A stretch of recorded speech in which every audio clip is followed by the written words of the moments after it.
I dag, der står den på Arborg Fiskeri. Det bliver en lille hyggelig smuttur, og jeg har taget Fie med. Sidste gang I så Fie her på kanalen, der var vi ude og fange nogle havørreder. Og det klarede du egentlig meget godt. Det var også noget, jeg prøvede før. Og til gengæld så Arborg Fiskeri, det er ikke lige din spidskompetence. Nej, så vi skal have fanget din første arbor i dag. Ja, jeg har aldrig fanget en arbor før. Første og vigtigste mål i dag. Og fange en arbor. Det er at fange min første arbor. Og det er lidt lige arbor. meget, hvor stor den er. Den løb bare den er der, ja. Og vi står jo sådan en rigtig tidlig forår nu her, og vandet er stadig sindssygt koldt, så det er heller ikke nu, vi tager ud og fanger en masse arbor op. Men det skal prøves. Og så er der også rigtig mange af jer, der har spurgt ind til grej og stænger og så videre, hvad vi typisk bruger til arborfiskeri. Så det vil jeg også lige tage at gå igennem i dag.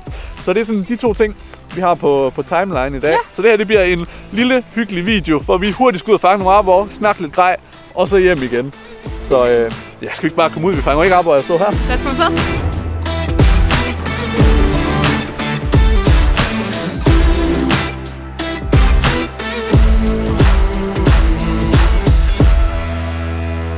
Nu er vi lige ankommet til allerførste spot her, og det blæser lidt mere, end det gjorde, da vi lavede introen, og det har også lige gjort, at man lige skulle have lidt mere tøj på. Så meget sommer var det heller ikke.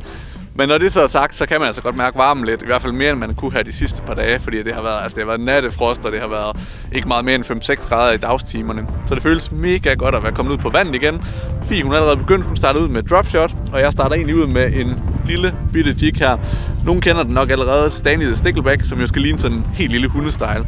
Den har jeg rigget op på et SFG jighoved i 14 gram, og vi står egentlig og fisker på en 10 meter vand her. Det er sådan lige det dybeste.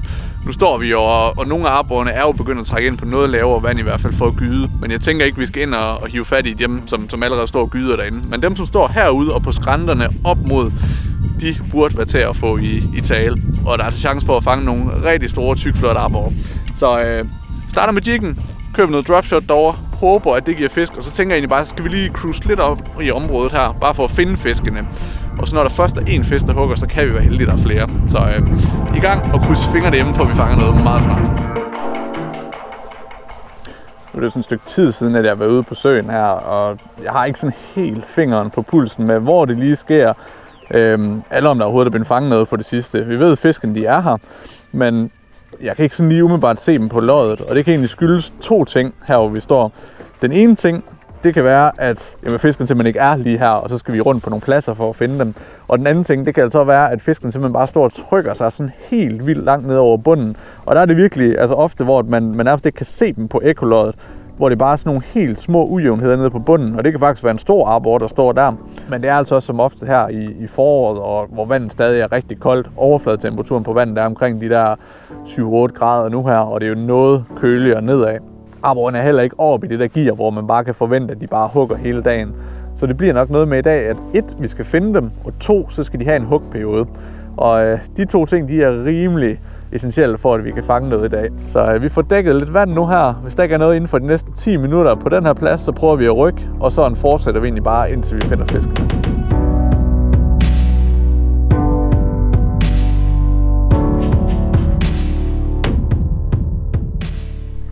Første fisk, tror jeg i hvert fald. Vi lige prøvede at sejle ud på en lille smule dybere vand. Så skulle der faktisk ikke mange kast til. Men jeg var også lige begyndt at være en lille smule skeptisk over, at vi overhovedet ikke fandt noget. Men se nu der. En lille sød arbor. Ja da. Ikke den største, men i dag den første. En lille fin arbor. Og 2 altså dropshot-rigget. Med en lille scissorkomp på, så det er mega fedt. Så nu kan det være, at vi har fundet dem, så nu skal vi bare holde os til.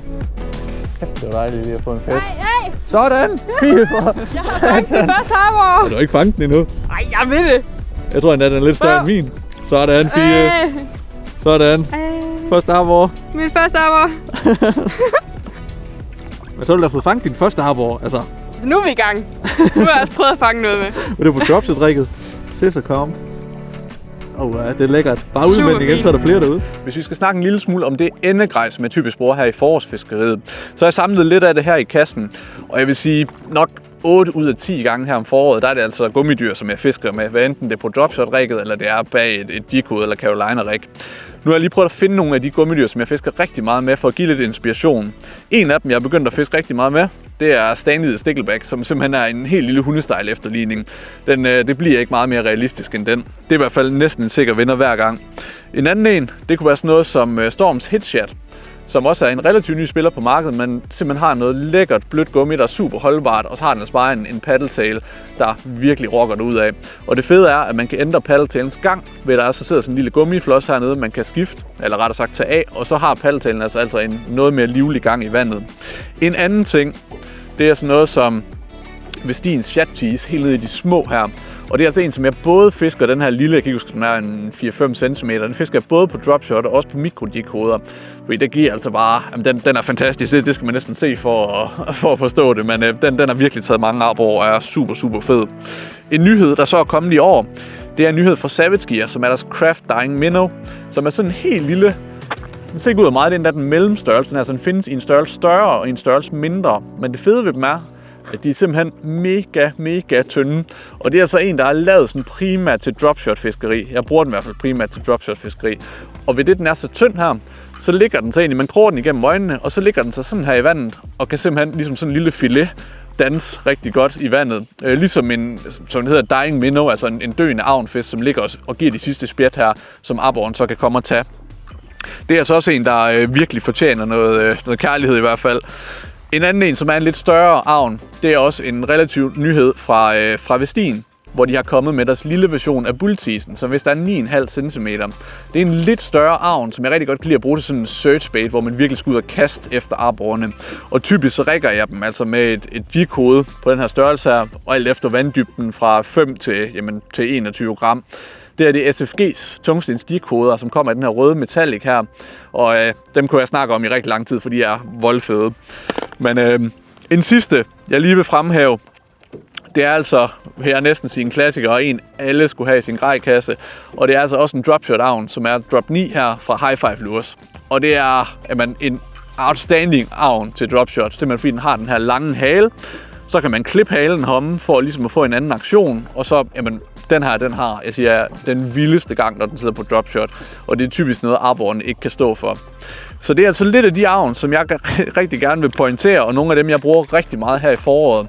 Når jeg ikke bruger gummidyr, så er det jo typisk sådan noget som nogle små chats eller nogle blade baits, sådan noget som, hvis man lige skal tage det lynhurtigt, så er det sådan noget som den, vi havde rigtig godt fiskeri på sidste år. Det er Astro Vibe fra Strike Po, som er sådan en lille blade bait. Og blade baits, det er sådan nogle, som jeg har fisket utrolig meget med på det sidste, og også fanget rigtig meget. Jeg vil sige, når arborene er i hugget, så er det det her, der virker.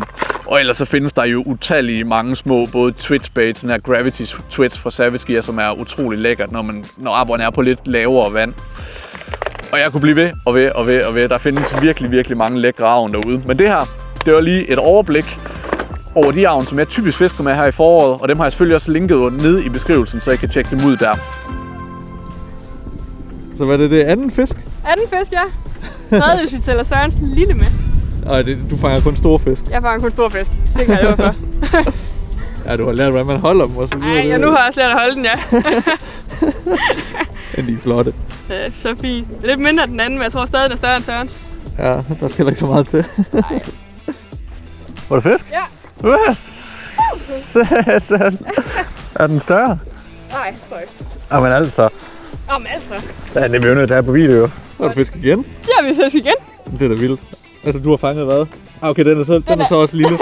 Den er nærmest ikke eksisterende. Den er der. Den tæller. Og igen på Sisserkom. Ja.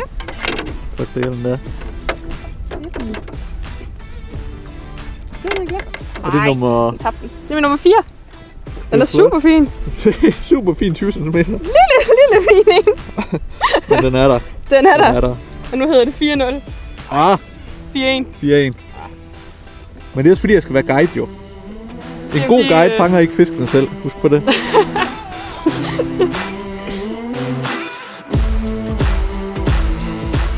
Det første, jeg gerne vil snakke om her, når vi snakker grej, det er sådan noget som stænger og hjul.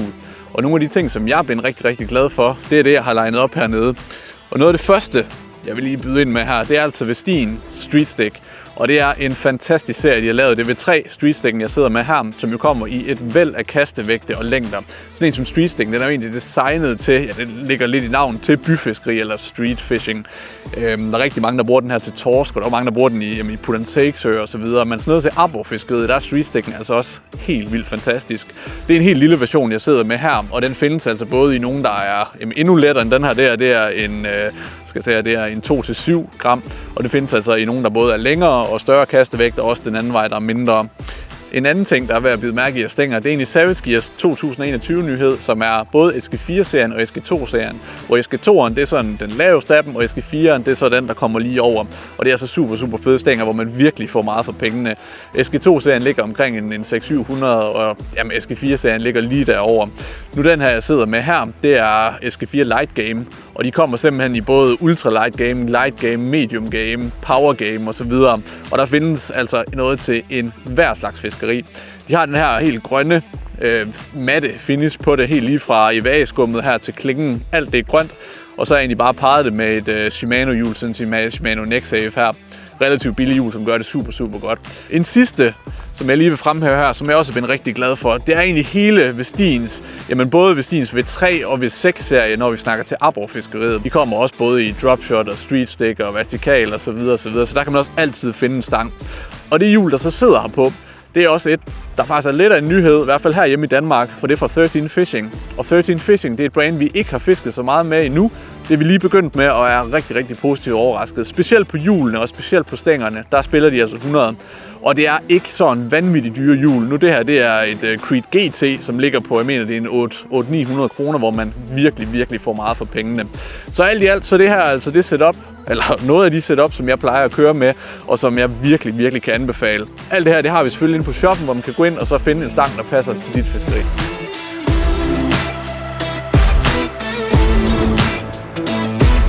Det lykkedes simpelthen.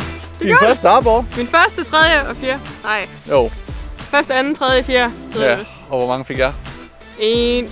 Men det var fordi, jeg skulle lære dig at fiske arbor, jo. Det siger du. Altså, jeg siger, en god guide, han fanger ikke fiskene. Han guider til, hvordan man fanger fiskene. Ja, så skal du bare klippe ud af det græd. Ja, jeg havde lidt tof. Det var også svært i dag, vil jeg lige sige, men sådan kan forårs arbor altså være. På trods af det, så håber jeg, at I nød videoen, selvom den ikke var så lang, fået lidt tips og tricks til grej. Se, også fanget et par pæne arbor. Ja. Fint fanget sin første. Jeg nød turen i hvert fald. Og det var godt. Så må du gerne komme med en anden gang. Nu må jeg godt komme med. Hej. Hvor jeg kan fange lidt mere. Som altid, så har jeg linket alt grejt ned i beskrivelsen. Også det, vi har snakket om i dag, så I kan gå ind på webshoppen. Der har vi samlet det hele og støtter os til at lave endnu flere fiskefilm, ligesom den her.